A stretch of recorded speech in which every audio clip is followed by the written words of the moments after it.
Buenas familia, bueno, hoy quiero hablaros de algo que me ha parecido muy curioso, que he leído en un artículo en Las Provincias, en el periódico, y es que hablaba sobre el emparedamiento. Y a mí me ha parecido muy interesante porque creo que más o menos todo el mundo tenemos como una idea preconcebida de lo que es el emparedamiento, pero no nos hemos llegado a meter a informarnos, digamos que más. Me ha gustado mucho porque más o menos te explicaba todo lo que era. Yo tenía un concepto creo que muy distinto de lo que para mí era, y para mí era como una especie de práctica que se realizaba a personas en general, sin distinguir sexos, en el momento en el que habían hecho algo que era incorrecto, algo que, bueno, pues estaba fuera de la ley, algo que estaba mal, y era como la manera de castigarlos, de matarlos, entre comillas, que era meterlos entre paredes, digamos, emparedarlos, como la palabra dice, y dejarlos ahí hasta que acabasen muriendo. Pero leyendo me he dado cuenta de que sí que ha pasado en alguna ocasión que se ha usado de esa manera, pero en la Edad Media no se usaba así. O sea, el emparedamiento era como una especie de cárcel, digamos, en la que metían a la gran mayoría de las veces mujeres, porque era como la manera de hacer que cumpliesen una penitencia, y la gran mayoría de las veces las que se supone que habían pecado de alguna manera eran las mujeres. Y lo que hacían era que había como una especie de recinto, como si fuese una especie de cárcel, en la que había muchos lugares o muchas habitaciones emparedadas, o sea, para meter a alguien y dejarla ahí durante cierto tiempo. ¿Qué es lo que pasa? Que no era un sitio en el que metiesen a la persona como yo pensaba, la metiesen, tapiasen, digamos, todo para que no pudiese pasar y la dejasen ahí morir. No, era como pequeñas cárceles, pero totalmente aisladas unas de otras, en las que lo único que en ocasiones tenían era como una especie de ventanita pequeña donde podía entrar un poco de luz, donde podía entrar un poco de aire y donde se les suministraba la comida. ¿Qué es lo que pasa? Que había gente, yo tenía pensado que esto era pues eso, una manera como de hacer pagar una equivocación, un error, una falta, lo que queráis, a una persona. Pero resulta que no, habían ocasiones en las que esa gente entraba por sus propios pies, o sea, decidían por sí mismos vivir de esa manera.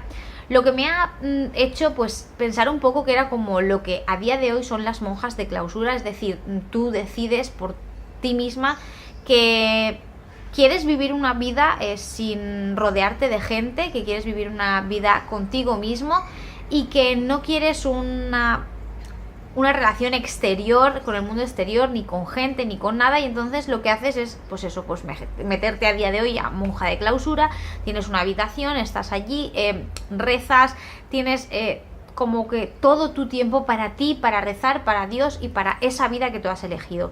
Entonces, sí que es verdad que en ese momento habían personas, incluso del ámbito religioso, mujeres del ámbito religioso, que lo que hacían era que pedían, pues eso, pues vivir de esa manera. Podía ser algo por un tiempo, meses, años o incluso décadas. O sea, ha habido muchísimas que lo han decidido y han estado durante décadas viviendo así. ¿Qué es lo que me llama la atención? Me llama la atención que encima de que tenían que estar de esas maneras, aunque lo hiciesen porque de verdad esas personas decidiesen, tenían que pagar por ello. Es decir, o sea, ellas o con las tierras que tuviesen o con pues a lo mejor objetos de valor que tuviesen o de la manera que fuese, tenían que ir pagando todos los meses o las semanas, o no sé cómo lo pagarían, pero tenían que ir pagando regularmente por la estancia allí. O sea, me parece un poco llamativo, la verdad. También es verdad que luego había personas que no entraban por su propia voluntad. Sí que es verdad que entraban pues por haber cometido algún pecado, alguna falta, haber hecho algo que no debían. Y era como la manera de su penitencia, el estar ahí, el no tener contacto exterior y como una manera de redimirse a lo que habían hecho. Pero lo que más me llama la atención es que la gran mayoría de estos emparedamientos era sobre todo hacia mujeres, y que en muchas ocasiones uno de los grupos, digamos, de mujeres a los que se les emparedaba era a las mujeres solteras y a las mujeres viudas. ¿Por qué?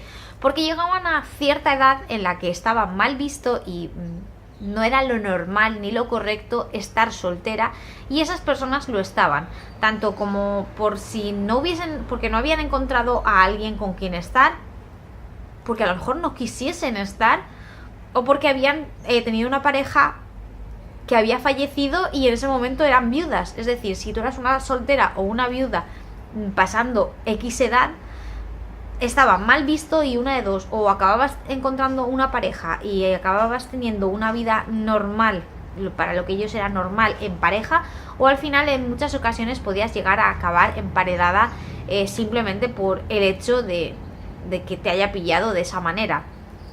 Cosa que, claro, a día de hoy lo empiezas a comparar con toda esta gente que decide estar sola porque quiere, que a lo mejor tiene parejas pero no llega a ser algo estable porque ninguna a lo mejor le acaba de llenar, o simplemente has tenido una pareja, has enviudado o te has separado y dices no quiero tener más, para mí ha sido el amor de mi vida y creo que hasta aquí hemos llegado. Esa falta de libertad en ese momento, y que pudiesen llegar a castigarte simplemente porque la vida, tu destino, digamos, que te guíe por esos caminos, no sé, me llama muchísimo la atención y hace que vea todo esto de una manera bastante distinta a como yo pensaba que era. Me llama mucho la atención que la gente entrase por propia voluntad sin querer tener relación con el exterior, y sobre todo pues eso, el que encima tuviesen que pagar por estar de esa manera así y no poder hacer nada ahí dentro.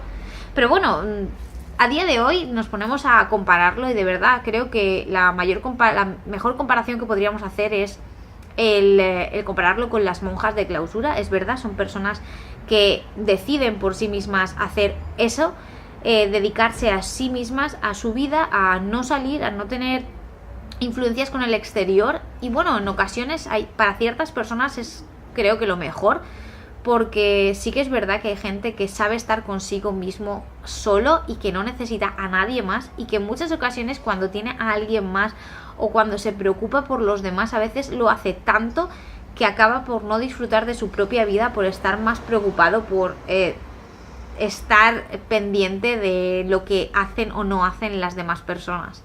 Pero bueno, simplemente es mi opinión, me ha llamado mucho la atención y me ha parecido curioso, porque de verdad yo el concepto que tenía de emparedamiento era como un acto como para matar a alguien, o sea, es decir, emparedarlo, cerrarle todo como para que fuese la manera de, no de penitencia, sino de castigo y de manera de morir. Y saber que en otros momentos, digamos, que era de otra manera totalmente distinta y que lo podríamos comparar a lo que son las cárceles de ahora o las monjas de clausura de este momento, pues me ha parecido interesante y curioso y quería enseñároslo. Así que nada, si os ha gustado, espero que le deis al like. Si no os ha gustado, a los leones. Si queréis dejar vuestros comentarios por aquí abajo, estoy encantada de leerlos. Muchas gracias por ver el vídeo, muchas gracias por estar aquí, y acordaros que tengo redes sociales, Facebook, Twitter e Instagram. Si queréis cualquier cosita, me lo decís por ahí. Acordaros que os podéis suscribir, que ya somos 2640, si no me equivoco.